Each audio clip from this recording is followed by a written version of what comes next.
Hello, welcome to the latest episode of Are Video Games Good Actually?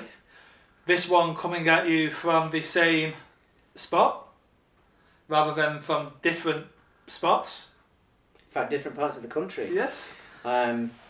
This week, in fact yesterday, lockdown rules and travel restrictions in the United Kingdom were softened significantly.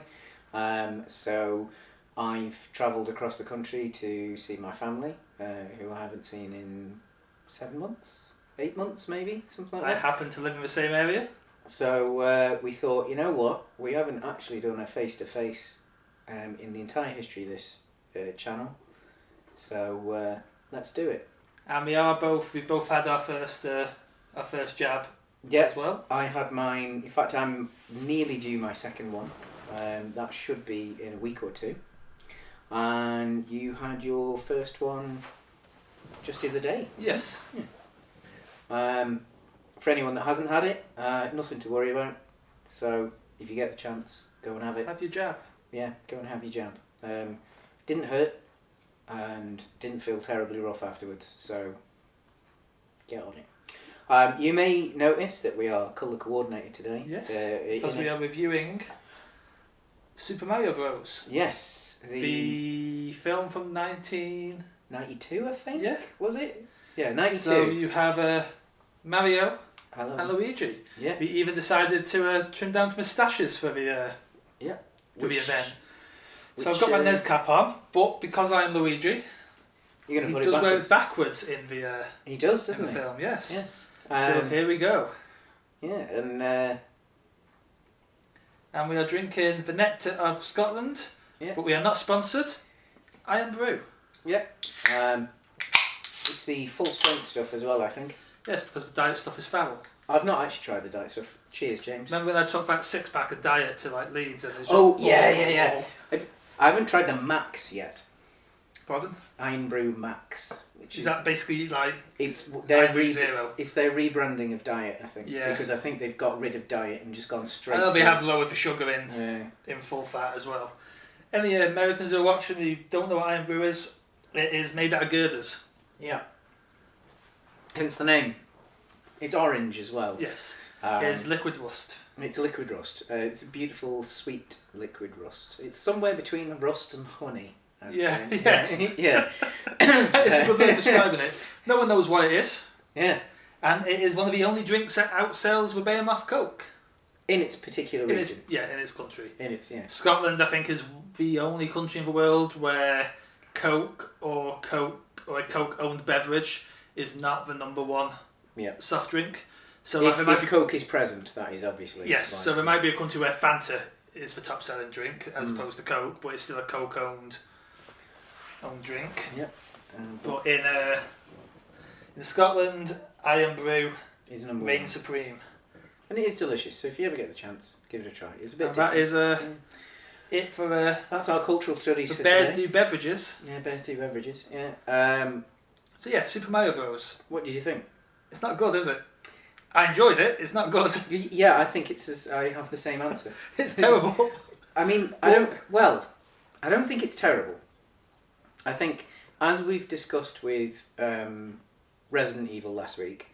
Resident Evil, I would say, is a better film than this. And we will discuss in the review that we've already shot for Street Fighter. Yeah. I think it's very much a film of its time. Speaking of... Go on. Watching it, like, because I haven't seen it since I was a kid. So watching it in HD on a nice television. Yeah. And there is a filmic quality to late 80s, early 90s film. Yeah. That I love. Like, I just love how films from that era look in the tone of the film stock they used. As well as, and I think part of it is also set building. Yeah. Like, I miss sets. Like, you watch the Burton and the Schumacher Batman films. Yeah. And they feel like comic books. They're not just Chicago. Yeah. Like, I think, because there's a certain quality to sets as well. And it's like, and it's not to diss what is, like, because there's been a renaissance, obviously, with practical effects in the last 6 or 7 years or so. as much as I'm not terribly keen on 2 of the 3 Star Wars sequels, like JJ and that entire team have really gone to town on making sure that there's some incredible practical effects. But the sets almost feel too real in certain there's while this era of I guess genre filmmaking, because when you do see this is your Batmans, your Dick Tracys, your Marios, these films where they were adapting something and weren't aiming in any way, shape or form for it to be realistic. Yeah.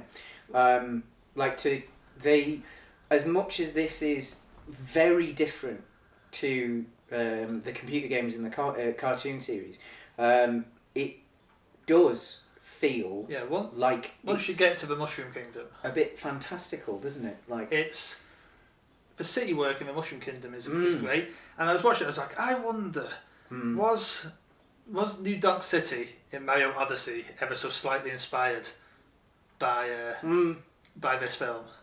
Quite possible. Is it a slight homage to maybe to this? Maybe. You might not be wrong there, to be honest. I think I mean it's another one of those films where actually I can't necessarily criticise the quality of the constituent parts. Yeah. Like as you say, I think the sets, I think the filmic quality of it as well, that it was obviously made with a fairly big budget. It wasn't like the stars in the film were small either. I mean, obviously it's got Bob Hoskins. It's got Bob Hoskins was big at the time, and I think that obviously Bob Hoskins. This is after Who Framed Roger Rabbit. This was definitely after Who Framed Roger Rabbit, and I think he was cast because of Who Framed Roger Rabbit. Yeah. For this, and obviously physically, he looks like Mario. Yeah, and he does a good job as... He does a great job as Mario. With all the talk of obviously Princess and this one is Daisy, and this was probably before Princess Peach and Princess Daisy were separate entities. Obviously as time gone on and the Mario cast has been more hammered in. Yeah. Princess Toadstool, Princess Peach and Princess Daisy are 2 separate characters, but... And obviously in this case it's Luigi that's courting Daisy. Not remotely Mario is the thing. The Goombas are just the whole dinosaur subplot. I get why they went for the dinosaur subplot, because obviously King Koopa or Bowser. Yeah. And although he's not called Bowser at all in this, is he? No, he's Koopa. He's Koopa, yeah. Which again is of the time. Yeah. But yeah, King Koopa / Bowser, the Iggy and Thingy. Yeah. All, I guess, arguably big lizards. Yeah. Yoshi is a straight up dinosaur, but we've got the tongue in there. Yeah, but then he's obviously he's a... Yeah. It's more like a dog, in a way. Yeah. It's the dog equivalent in the dinosaur realm. They did... but then, what do we have to adapt, really? Yeah, I mean, that's it. I mean, again, we will mention this in Street Fighter. Yeah. It's not like there's more... it's not like the Mario games had... Yeah. There's a theory on Mario games as well that I love, is that the real Mario is in the party titles. Mario Party, Mario Kart, Mario Golf. Because I saw someone comment on how, if this guy was trying to kidnap your other half every other day, why would you go and have some friendly games of go-kart with him? And the idea is that those are the real Mario and friends in the party games. And it's the mainline Mario titles, they're theatre troupe. Oh. And it's been said, the creator said that he views them as actors. Yeah. And I think the best way to view them is they're a bit like the Muppets. Yeah, I get you. Yeah. And that the mainline Mario titles are actually them putting on a performance. Or a performance. Which is why when you look at Mario Bros 3, the opening scene is like theatre stage with curtains and things. Mario 2 is a dream. Well, at least the Western Mario 2, which is different to the Japanese Mario 2. I mean, it makes sense as well, because then all of the levels are also just stages, and the in a literal sense, and it also means that you've got because classical theatre as well quite often has very basic, simple through plot, which of course girlfriend gets captured and hero goes and finds girlfriend. Couldn't be any more basic in it or any more classic. So that kind of works. I quite like. But then I like the fact that like in this one, in the film, actually they took the risk of changing it from being Mario that was searching out Princess Peach to it being like, yes, they were looking for Daisy, but like it's actually for its time a relatively strong female lead. Like Daisy is not a flat character. No, she.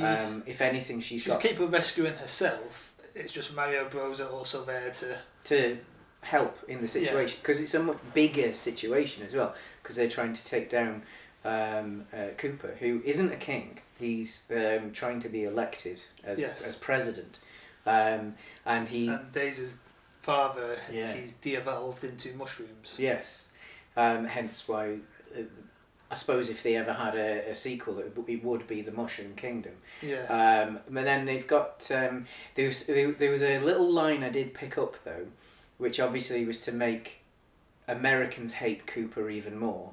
Is that Cooper actually, in theory, is a very un-American politician because he leads a union. Yeah.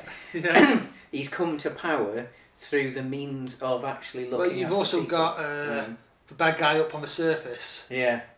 Who is also unionised. He's unionised, but you also get the feeling that he's a mobster. Which to Americans is... He's probably one in the same. Yeah. Yes. Well, at least... yeah. In a media that we would partake in viewing... Yeah.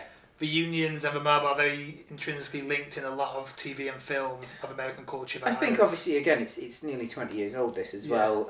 It would have been during a Republican time.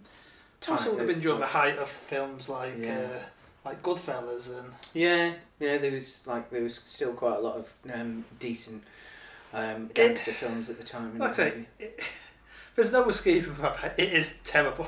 Yeah, I mean. But it does fall into that. It's a broken watch. Yeah. Whereas watch is obviously greater than the sum of its parts. Like the sum of this part doesn't necessarily come together. It definitely falls into there so bad it's good. I'd say so, yeah, because I think as we were saying, I mean Bob Hoskins is absolutely perfect as Mario. Yeah. Like whether it's in this film or a film that never happened. I even like Thingy as whoever plays Luigi. It's John. Luigi Mario. John Leguizamo. Oh yeah. Yeah, who again. Perfect casting for the time. Like you literally couldn't have found a better person to play Luigi at that time. It's enjoyable. It's entertaining. It is. It's only an hour and 44, I think. Yeah, something like that. Yeah. And it doesn't feel too long as well. I was in a Blu-ray forum the other day, and Howard the Duck has just been released on. Oh, nice! It's been announced for 4K release. And see, I love Howard. It's awful. But there's so many people complaining like, there's so many films out there that could get a 4K treatment. Why this? And it's like, why not? Yeah, why not? People will buy it. People will enjoy it. Like the Universal haven't released it because we don't think it's going to sell. They know it's probably gonna. It's interesting that wasn't part of the Lucasfilm purchase because it is a Lucasfilm film. It was like Paramount has still got for home video rights to Indie. Have they? Yeah, like the Indiana Jones 4K box set that's about to come out next month. That's a Paramount release. Interesting. Like Disney have the IP in regards to future. Yeah.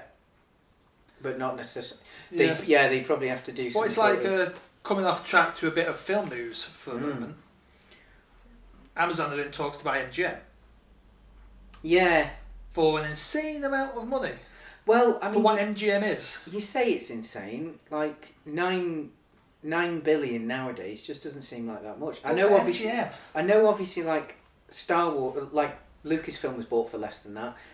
Disney originally, at one point was worth less than that.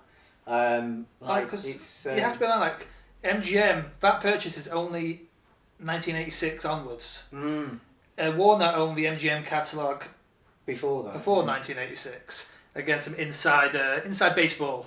Yeah. For you there on film catalogues. It just like out of all the studios to spend money on. And then of course Warner is getting Warner sold. is being sold again. Yeah. I sent you a meme earlier. Yeah. Where it's like every few years, like business execs in America are like, I want to buy myself a Warner Bros. It's an odd one.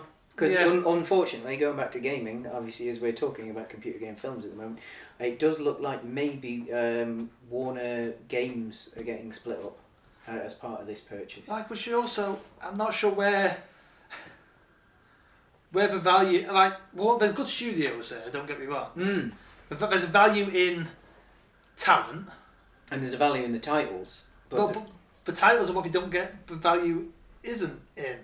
Yeah. Because if you sell Warner Interactive outside of Warner, then I would assume they no longer have access to the IP that the person who bought Warner has. So yes, there's talent in the developers. Yeah. I mean, the thing is, like, maybe Mortal Kombat would be alright. Yeah. But like, depending on exactly where the rights all the DC games, the Lord of the Rings games, the Mad Max game, all the IP. The Lego games. Well, Lego's published by Warner Brothers, isn't it? Warner Interactive. Yes, but then that just might mean we see less Lego Batman, like they pull in Telltale pull in not Telltale. Yeah. It's the other TT publisher. Yeah, I know who you mean. I can't remember the name. The Lego they make Lego games. That's who they are. Yeah. Yeah, it's interesting. Very interesting. But yeah, this back to Mario. Yeah. I can see why they made the decisions that they did. Like, we've obviously already mentioned, like Bob Hoskins. As we said, there isn't really anything to adapt there. Yeah. You're taking the core concept of plumbers in a magical kingdom. Yeah. And that's really rescuing someone. And that's really all you've got to go on. Oh, definitely. And I think, like, especially in 1992, yeah. Because the Mario franchise hadn't necessarily. But we've had Mario Bros. 1 through 3? Yeah, and Mario World, maybe. Maybe World, yeah. Yeah. So let's find out. Yeah. Yeah. So again, future spoilers for an episode we've already recorded. So they had to do a similar thing to what the Street Fighter team did with this, where they've decided to create a significantly larger story based on the little nuggets of information that you do get in the game. Obviously with Street Fighter, it's turning Bison into a despot. Yeah. Super Mario Bros. Came out in 85. Yeah. The Lost Levels, which was Japanese Super Mario 2, came out in 86. We never got that over here until a long time later. 1988, Super Mario Bros. 2, which was a Western release and an entirely different non-Mario game in Japan that had been reskinned for Mario, for West. Then Super Mario Bros. 3 was also 88, because effectively Super Mario Bros. 3 was actually Super Mario Bros. 3. Yeah. So they came out the same year in the West by the looks of it. And then Super Mario Land, which was the Game Boy one, was 89. And Super Mario World was 1990. We were only 3 years away from 64. Yeah. And then Super Mario World 2 Yoshi's Island wasn't that far away. So, I mean, we really, like, at this point, though, we still didn't necessarily have that much lore, really. Because, I mean, even now, even with, like, the latest Marios... Yeah, like, it's Mario... Mario is what it is. Yeah, Mario is what it is. It's why I'm very interested in what this animated film is going to... Because I think you've got more room there to potentially tell a more Mario-y story. Yeah. But it'll still be interesting to see how they deal with it. I think stylistically, I totally understand where they went with this one. When you look at some of the other films of its time, I think obviously we have mentioned Bob Hoskins in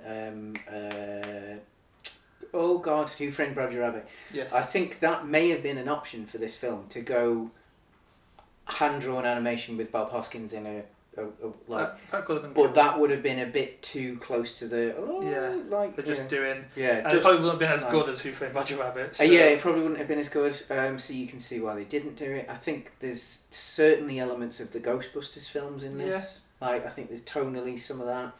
You've mentioned the Burton Batman film. I'm sure that this has the same composer.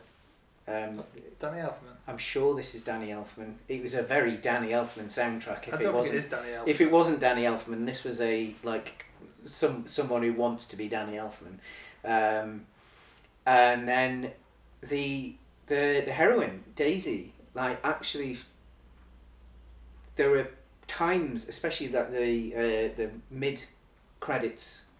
Yes, this is a very early mid-credit teaser for the next film. For mid-credit teaser. Alan Silvestri and Per Gessel. Ah, fair enough, yeah.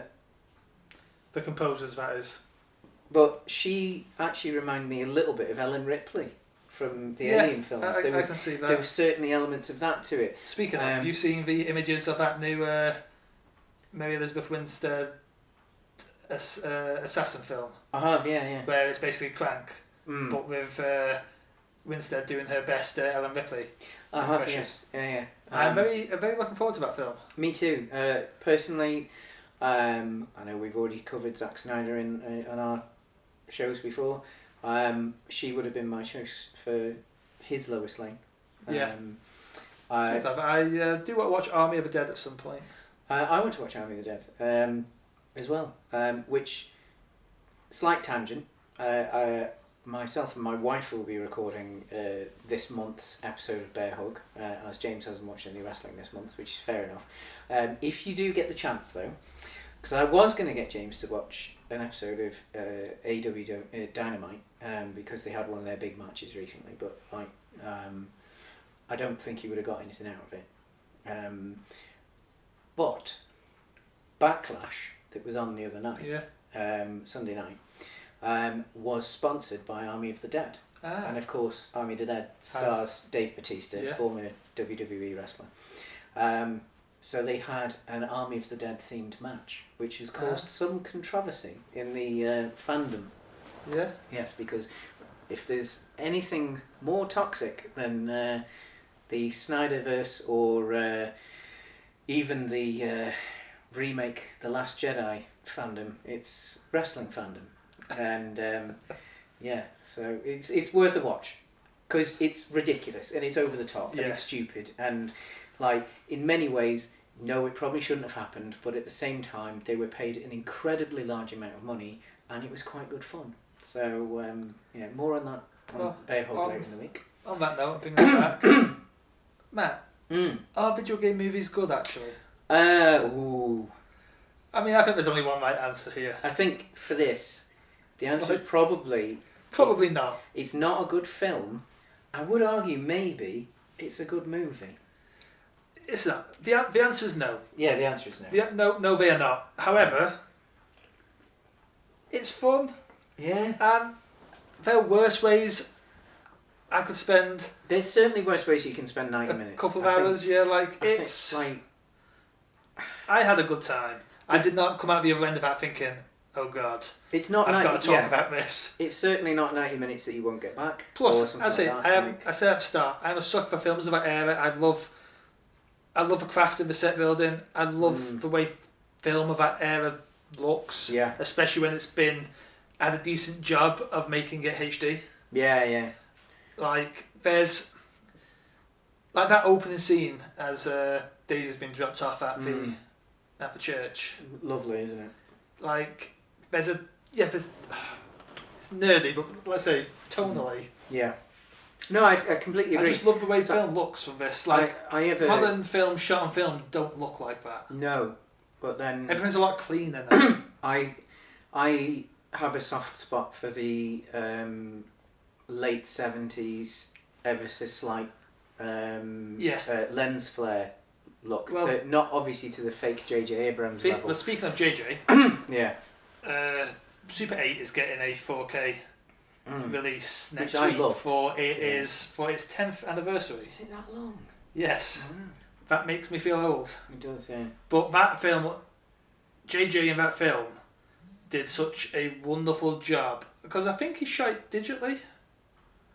I think it was digitally. But he did such a wonderful job of mirroring 80s film tone. You could watch that film next to an ET or a... No, ET is technically the 70s. No, it's 82 it was. You could watch it next to a Goonies. You could watch it next to those films it is aping. Yeah. And it wouldn't look entirely out of No, I don't think it place. would, yeah. The set dressing, again, was marvellous in that. Yeah. I think... I might be picking a copy of that up.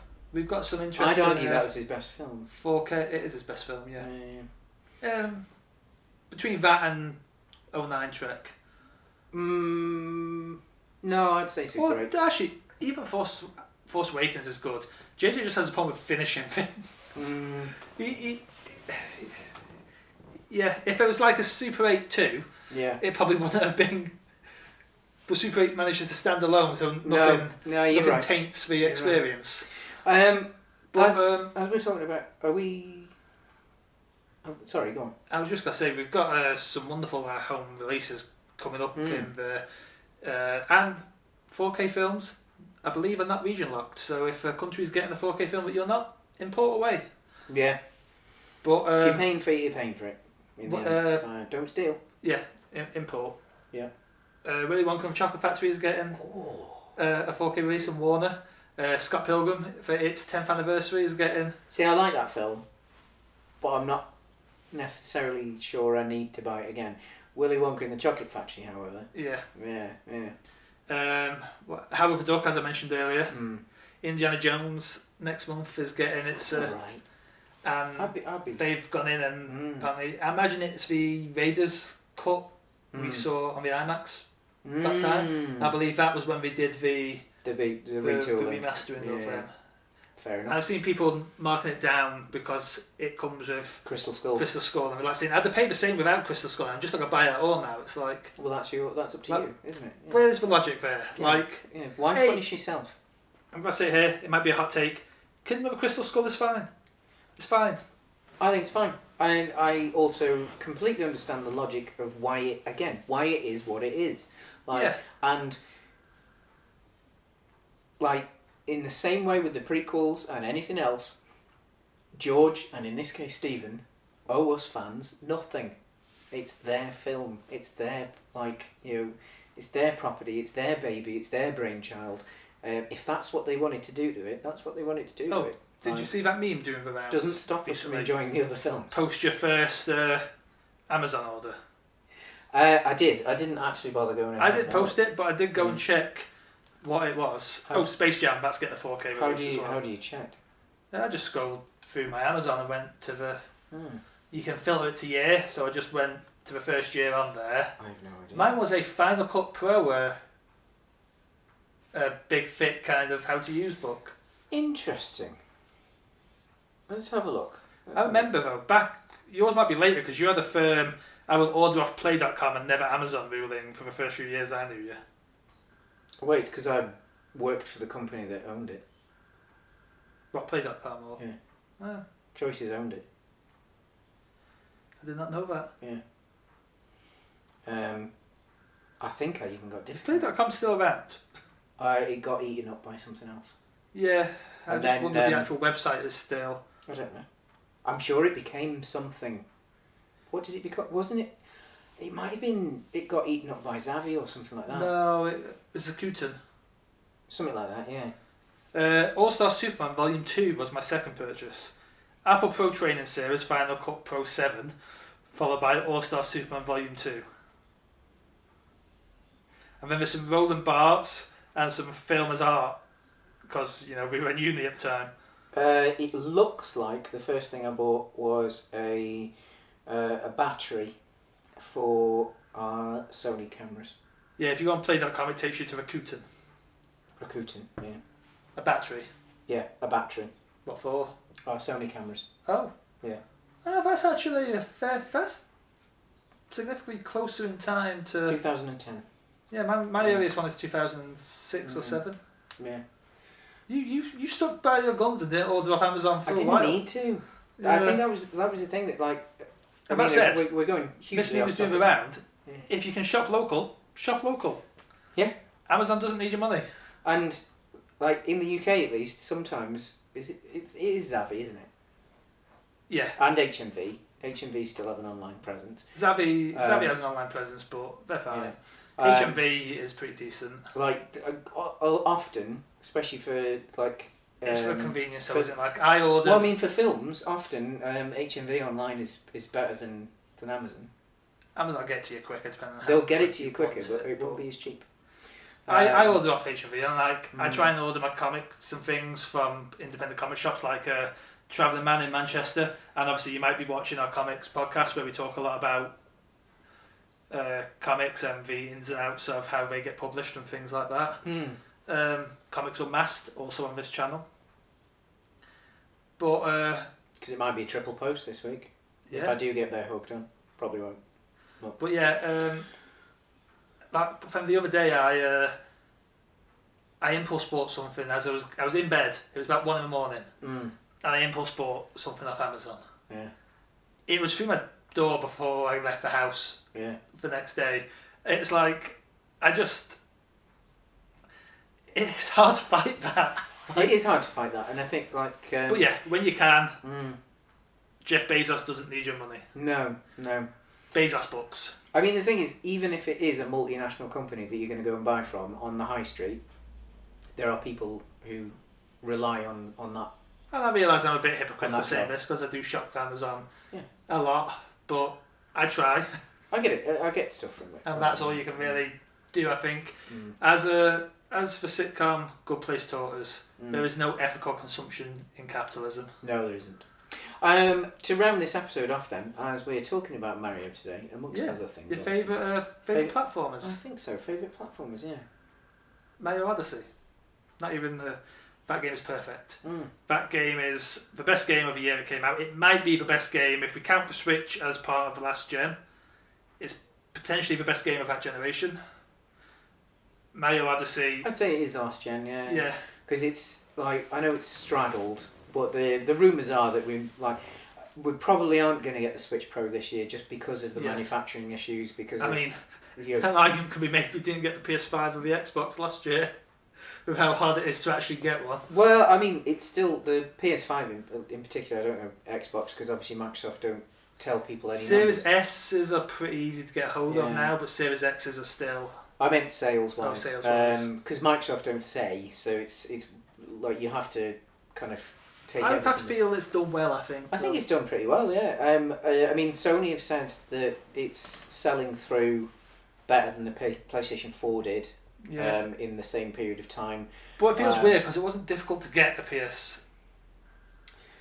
Yeah, but I mean, it's also, again, it is still a worldwide launch, so it might... This was probably about a month ago after launch, so if it launched for winter, I bought my PS4 around April after launch. And it was very easy to do. Like, if you want a PS5 today, your chances of getting one are slim to none. Yeah, but but then at the same time, it's supply and demand, I suppose, isn't it? It's like they buy them up as soon as they... Yeah. I mean, it'll get there. So, Mario Odyssey. Yes, Mario Odyssey for me. With Super Mario Bros. 3 a second. Interesting. A close second. I don't know, for me. Because, I mean, I started gaming in the era of 2D platformers, definitely. So I did play a lot of the early Marios. I enjoyed them for what they were, but I never owned a console at the time, so I didn't really play. It was just around friends' houses who had the consoles. Yeah. Same with Sonic. I loved the early Sonics. I think because they were one of the first games to give you a real sense of speed. Yeah. Which obviously nothing else really gave you that. Even things like, I know completely different genre, but like things like F-Zero. It's why I think didn't really make you feel fast. As much as I enjoy the Sonic games, at least the Mega Drive ones. Yeah. It's why I think the older Mario games have held up better. Yeah. Than the Sonic ones. But I think the Mario games have potentially better level design because the Sonic games were just designed to get you from A to B as quick as... Yes. But Sonic was good. I think... First Jack and Dexter, that was a good one. Yeah, that was the other thing that, like, I think by the time I got to the 3D era, because the first console I actually bought brand new was the PlayStation 1. I did own a SNES, but it was second hand. But the first console I bought brand new was a PlayStation 1, and it was relatively far through its lifetime. I think Gran Turismo 2 was already out at that point. Yeah. There was a few other titles. Like it was definitely late enough in the game because the DualShock had come out. Because I got a DualShock with mine. Excuse me. Speaking of, have you seen the new colours of a DualSense? I have, yeah. I do like that red one. So do I. I don't know why the red one's is somehow £5 more than the other two, but probably the cost of the paint, to be honest, because black and white are cheap. But yeah, I never really got into platforming games once the 3D era started. I think. So I'm a big fan of the Clash trilogy as well.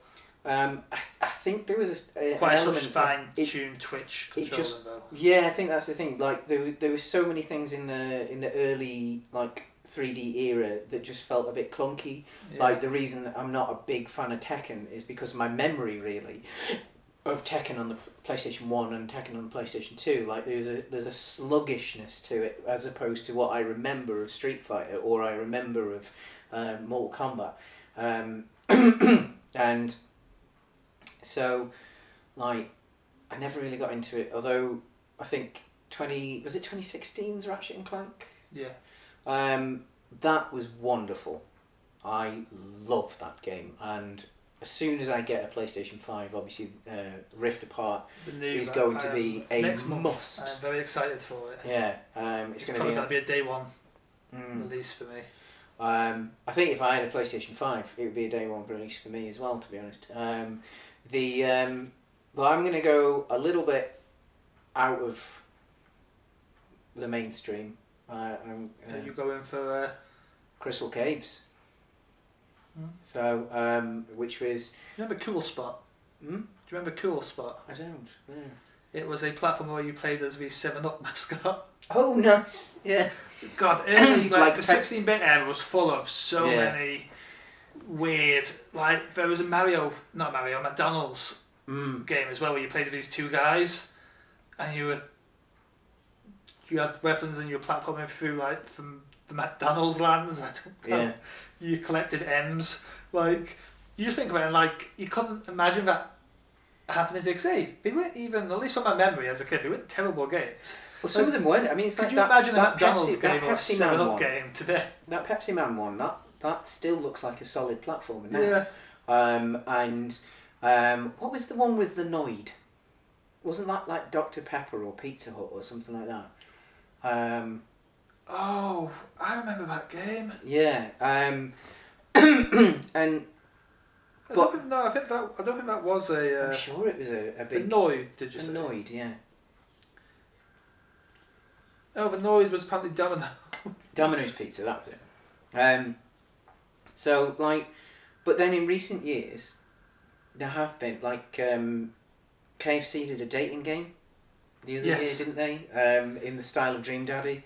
That is. And then KFC released a gaming PC that also doubles as a chicken warmer. But that's clear kind of marketing, if you get me. And I think the thing is that like they could do that now if they really wanted to, because it's not like these companies don't have the money to, that they couldn't go to a reasonable. Capcom made the Noid game. Yeah, I mean that's the thing. Like the cash is there.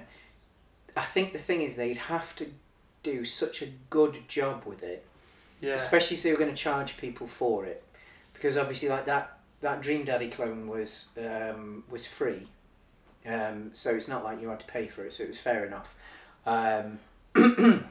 Excuse me, and then Cool Spot was 7-Up. Yeah, so like apparently Chester Cheetah had a video game as well. I mean, I'm not surprised. He looks like a platform character. He looks like a platform character, so why not? It's like I don't have a problem with that. I think the thing is, it wouldn't even be product placement, like because it's far beyond the product placement. It's so beyond product placement that like if you're stupid enough to think that it isn't product placement. Well, then just the notion of me sitting there as a kid, happily playing this McDonald's platform or this 7-Up platform is just. I mean, I'd be fine with that. It feels odd. Like, it does feel odd. It definitely feels of a time. It does feel of the time, but I think that like especially if you've got the characters, because again, like Ronald McDonald and the Hamburglar and stuff like that. Like in theory, they've got a cartoon there. They've got computer games there. Like you get the right team to make it. Yeah. And you've actually got something that could be. Again, it's like you'd have to question the ethics of where that money then goes when it, because obviously if they accidentally made an incredible game, you'd then have to like see, well, hopefully they're going to feed that money back into something worthwhile, like one of the charities that they work with or something. But on that note, Bear Mind video game coming soon. Yeah, once one of us gets a copy of Dreams. Yeah, a Bear Mind platformer. Yeah, I mean, I wouldn't be against that.